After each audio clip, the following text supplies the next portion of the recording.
guys, welcome back to our second episode of the LK podcast. It's your host Lynette and I'm your host Chengo. Welcome guys. We want to thank you first for the traction we got for our last episode. Want to appreciate you. Shout out to everyone who supported us, who liked, who commented. We love you guys. It was immense. And guys, we have something for you. Tumesema next time comment number ya M-Pesa kwa comments. Tutalipa. Imagine this is our. We want to do big things.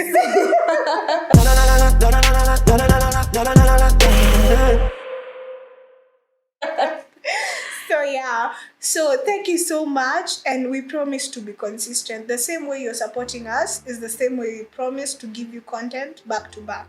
Yeah. So hey, leo nikatuko class kidogo. Nakwambia tulianza on a high note, and we're going to continue the same way. So today's topic is purity culture, and it's a new thing. Can you tell us what it is? So I'll start first and foremost. What's purity culture? Nitaanza na kwanza kwenye nilijulia, and then we can go to that question. So for me, I came to know about purity culture way back last year while I was going through a page on Instagram through somebody's insight, and I saw something and I was like, oh, so this is actually like there's a name to all these things people go through. And that's when I came to know about purity culture, and I was so mesmerized by what I sat down to read, and I felt like it was a whole new chapter for me. Ile kitu yenye hujawahi soma unafunzwa from scratch. That was it for me. Yeah. I also feel like it's a thing that people know, but they don't know it's called purity culture. Yeah. It's something that you guys actually know. Yeah. You've not given it a name. Inakwanga like this and this happens because of this and this, but you didn't know it's actually called purity culture. Yeah. And that's what we're here to tell you. Stick around. It's an interesting topic, by the way. Quite sensitive, but interesting. Yeah. So we're going to try. Actually, nikifikiria kuhusu hii topic, I was just saying, okay, I hope we won't overdo it or touch on sensitive things that might be maybe not nice to audience, but we are trying to deliver the best of the best. We sat down, did research. We've done quite a lot of research. We had to sit down and actually read through some things to come up now what we have to present today. Atutaki kuwapea rumors. Stories za jamba. Ati anga nilisikia. Nikaanza bunwasi. Nilisikia and other short stories. So purity culture for me, I think it's more of emphasis or an obligation towards a certain gender to be modest or chaste. Modest or chaste will mean purity. As in modest na chastity is only words that describes purity for anything. So for me, first of all, ndio nilika chini nika analyze those words. So I am a girl. I am expected to be modest. I'm expected to be chaste. So then comes purity culture, which is supposed to give me certain standards for me to uphold in a society. It's a culture just by its name, purity culture. It's a culture that gives me, just as we say, every culture has its own beliefs. Same case here, iko its own beliefs. There's how you're supposed to work around it. Yeah, and funny enough, iko na two sides. So kwetu, or me as a Christian who learned it in a Christian way, it's called purity culture. But on the other secular side, it's called the Madonna/Whore complex. So it's like the same thing, but then imepewa different names. But when I sat down and analyzed, I'm like, oh, so it's actually similar. The difference is just that one is biblical based, the other is secularly based. Yeah. That's interesting. Nakwambia, I'm so happy. I hope what we have to teach people will be of importance na ni something watataka kudig deep more on it na watake kujua what it is. So first and foremost, I think I will start off with the most basic explanation ya purity culture. So purity culture is, let me give an example of a 14-year-old mwenye ako mahali, a girl to be precise, mwenye ako mahali who has engaged in a relationship because first of all she's quite young according to the society, and now the blame game starts. So ameshapitia the whole process where everybody has known, kila mtu amejua what is happening, and it's been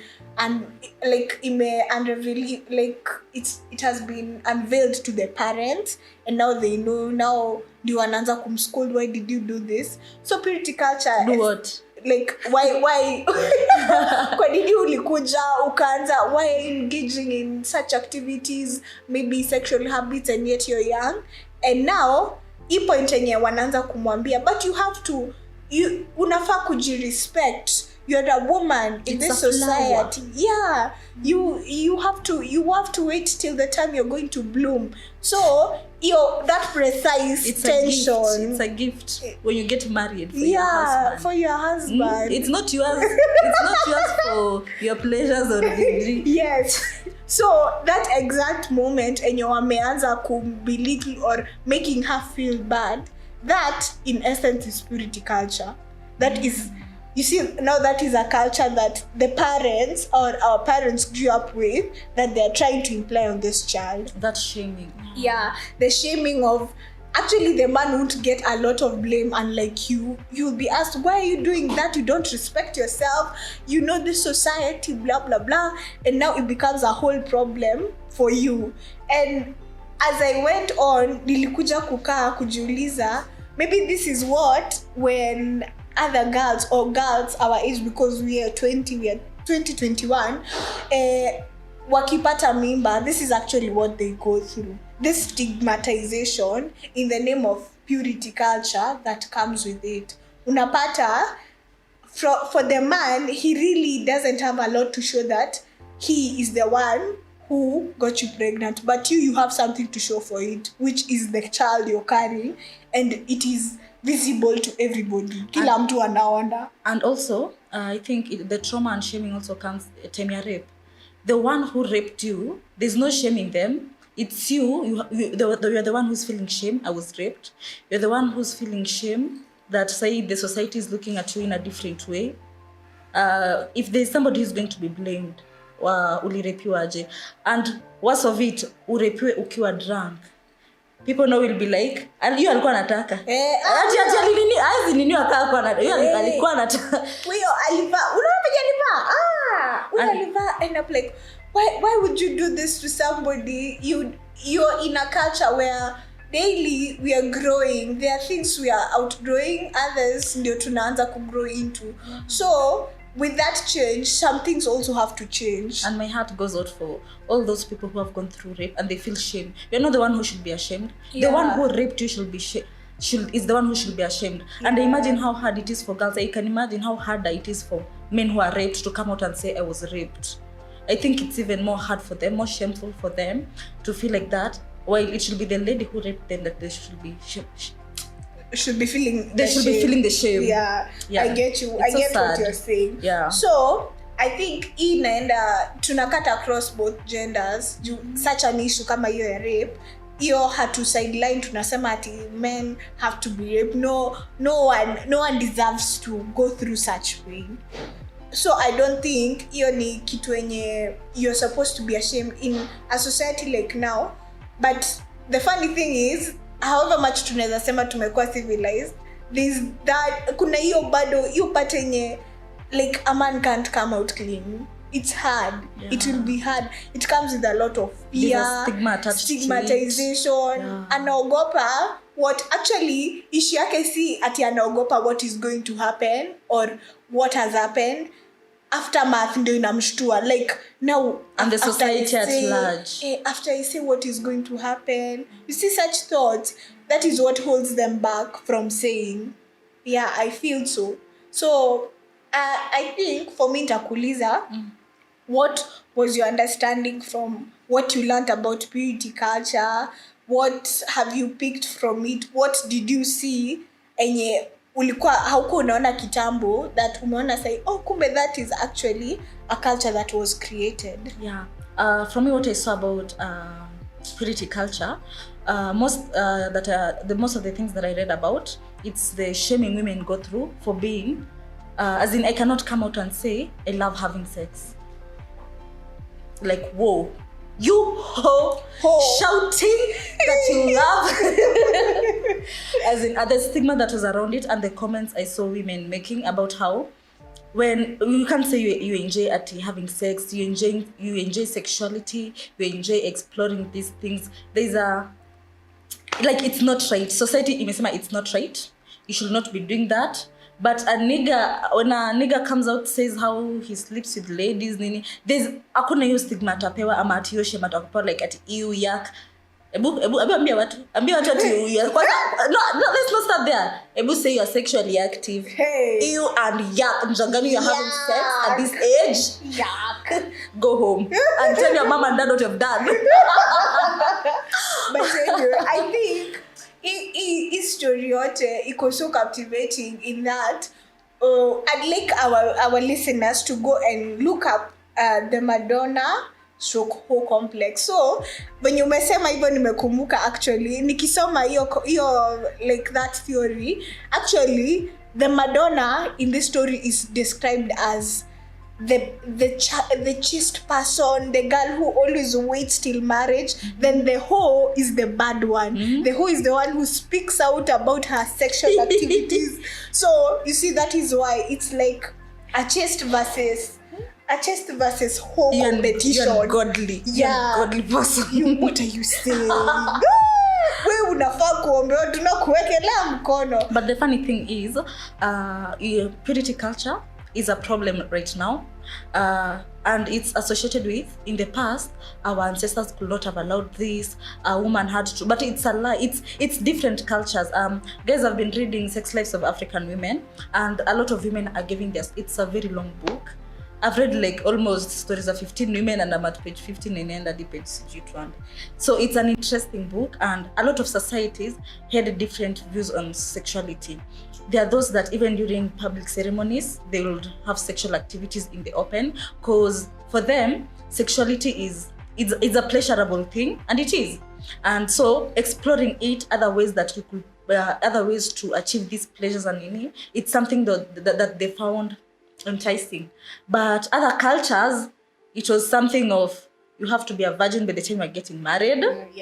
And it had to be proved. Lazima wangetoa shit tuone kama kuna damu imemagika, and if not, nikubaya nani. Now in this, you are an abomination to this society.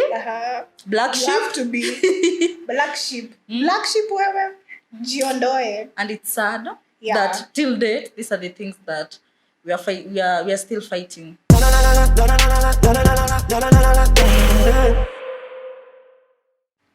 People to be open with their sexuality, to enjoy their sexuality without feeling guilty, to explore whatever without feeling guilty, without feeling the need to hide it or to explain themselves. Ama ati watu wakifind out, no, I feel like, okay, hiyo dem anakuanga malaya. It's sad that these are still the things that we are. While there are other bigger things that we could be looking at. And I feel like putting the value of people in their sexuality, while unaweza pata, just because a person is a virgin, it has put them on a higher level than even looking at other characteristics that should determine who they are.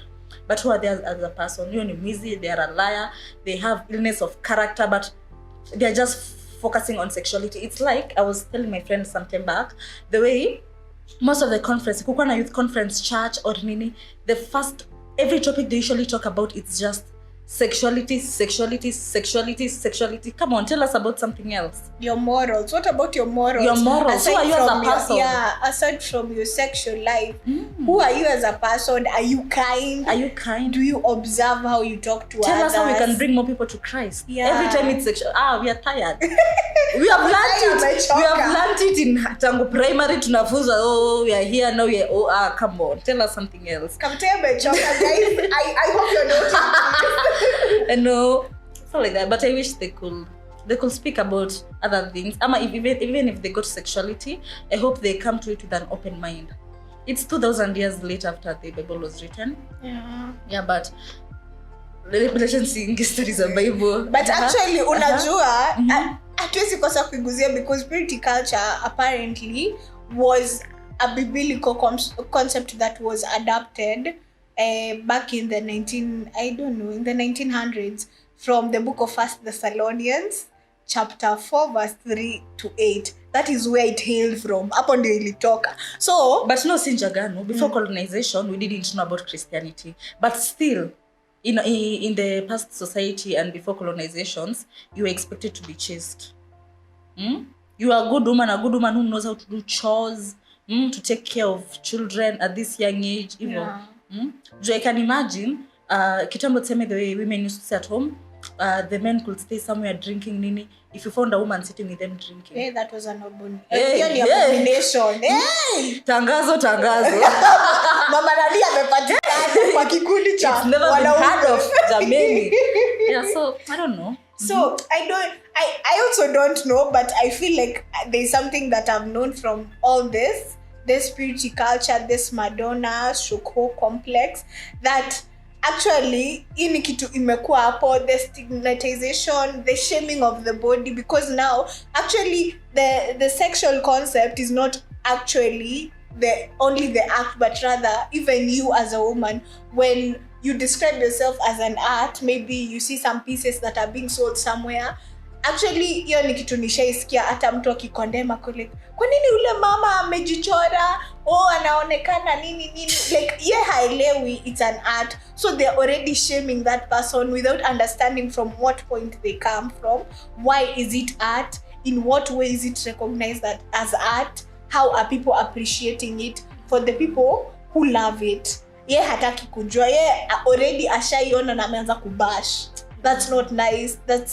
But it's actually a world where we have to come to terms with watu wanna appreciate their bodies nowadays, and that is one thing I want to thank women about, because previously ungepata kila mtu, like if your body shape is like your plus size, you're fighting to be a petite size so that so and so or certain acceptance may come to you. So you find a lot of people are going through anorexia. Anorexia is whereby like unakaa unajistarve ndio ufind that end goal, or rather uweze kugain that body that you want. Kitambo it was actually so much for you to take in with a specific body size while you have it. Tena ukikonda sana, it's an issue when ni mgonjwa. You can't be a perfect size. Yeah, so I think I think that your part ya appreciate sai ina grow. Like unaelewa that you really don't, there is no perfect size, as you've said. Like hakuna kitu perfect. And you're beautiful either way. Yeah, either way, whether you're slim or not, whether you're plus size or not, whether you have a nice figure, you're beautiful. And if one person doesn't like you, that doesn't mean another person won't. Yeah. So I don't know. This has been so mind-blowing. Yeah, and on reading more on the purity culture, Apo Misho, they were saying we need to do away with the I lost my virginity. You didn't lose anything. Yeah. You didn't lose anything. There's still so much to you. I lost, now you didn't lose anything, baby girl. I remember some time back while I was with my family member, a cousin of mine, we were talking about this same issue about losing virginity. And she also taught me something, and actually it was a channel we watched whereby women from Ethiopia were explaining how it's not actually, there's nothing lost. There's nothing lost in terms of, in the scientific manner, how they understand it, because they are gynecologists. The supposed, what do I call it? The supposed place where unambo umevunja, it's actually like a scrunchie. Like you see, is scrunchie ya kushika, how it forms shape, it gets back to shape while you're not using it, but it can expand while you're using it. Unaweza ifold twice, thrice, and it will fit the purpose.